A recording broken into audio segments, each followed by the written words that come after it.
નમસ્કાર ખેડૂત મિત્રો, આજે અમે દોતીવાડા તાલુકાના પાખર મુકામે અહીંયા યુએસ એગ્રીસીડની જે નવી વેરાયટી જે બટાકાના ક્રોપની અંદરમાં લગાવેલી છે એવી 73-70 વેરાયટી એના નિદર્શન પ્લોટ દેખવા માટે અમે આવ્યા છીએ।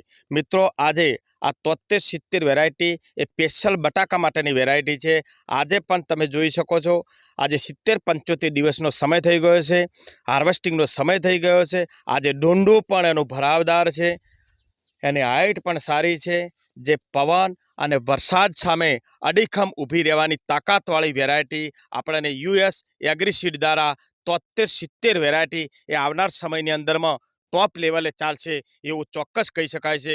જયેશભાઈ પણ આજે બનાસ એગ્રો સેન્ટરના જયેશભાઈ પણ અહીંયા નિદર્શન પ્લોટ દેખવા માટે આવ્યા છીએ। એમને 73-70 વેરાયટી દેખી છે, તો એના વિશે થોડુંક ખેડૂતોને માર્ગદર્શન આપશે। અમે આવનાર સમયની અંદર દરેક ખેડૂતોને એક જ નિવેદન કરીશું કે જે તમે આતુરતાથી રાહ જોઈ રહ્યા હતા કે જેની અંદર પડવાની બિલકુલ સંભાવના ના હોય, જે દાણો માર્કેટની અંદર ભાવ ઊંચો હોય, જેનું ઉત્પાદન સારું હોય અને લીલો ઘાસ સારો શેક સુધી જળવાઈ રહે, તો એ હવે તમારે ચિંતા કરવાની જરૂર નથી। અને કેમ કે આપણી યુએસ 73-70 વેરાયટી હવે માર્કેટની અંદર ધૂમ મચાવવા આવી રહી છે, તો દરેક ખેડૂતોએ અપનાવી જોઈએ યુએસ 73-70।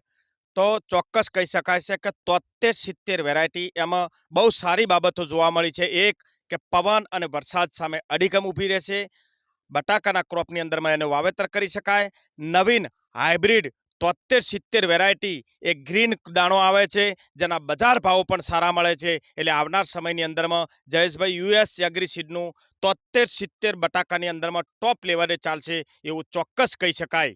જય હિન્દ, જય ભારત। માર્કેટમાં એક જ વાત, યુએસ 73-70 નો જય જયકાર।